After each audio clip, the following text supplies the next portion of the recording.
Marlène Schiappa a l'habitude de faire polémique. Ses initiatives peinent à convaincre au sein de la majorité mais aussi plus largement les anonymes. Accoutumée aux critiques, la ministre chargée de la citoyenneté a vu son projet de lutte contre le harcèlement de rue, intitulé Quartier sans relou, QSR, raillé sur les réseaux sociaux, à la mi-avril. Puis, elle a à nouveau été moquée avec sa suggestion que Cyril Hanouna anime le débat de l'entre-deux tours lors de l'élection présidentielle de 2022.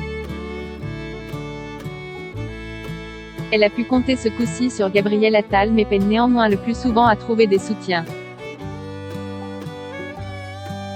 Et si elle se dit loyale à Emmanuel Macron, au caractère exigeant duquel elle s'est désormais habituée, elle aurait été sèchement recadrée par ce dernier.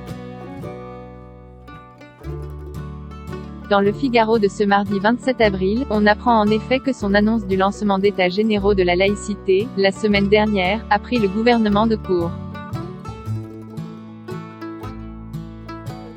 Dans son préambule du Conseil des ministres, le président de la République a alors évoqué cette initiative de la ministre donnant l'impression de recadrer sèchement la marcheuse, peut-on lire.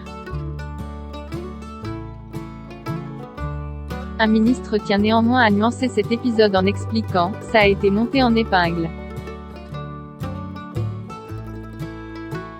Il a juste demandé de faire attention à la perception pour ne pas qu'on puisse dire que la loi contre le séparatisme ne va pas assez loin.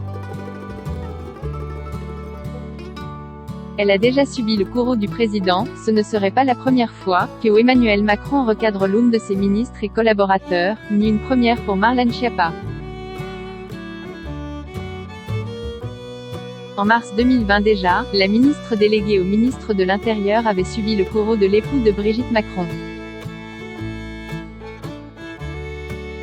Alors qu'elle évoquait la Journée internationale des droits des femmes lors d'un conseil des ministres, le chef de l'État lui avait coupé la parole, l'invitant à revenir la semaine prochaine pour une présentation qui correspond à ses attentes.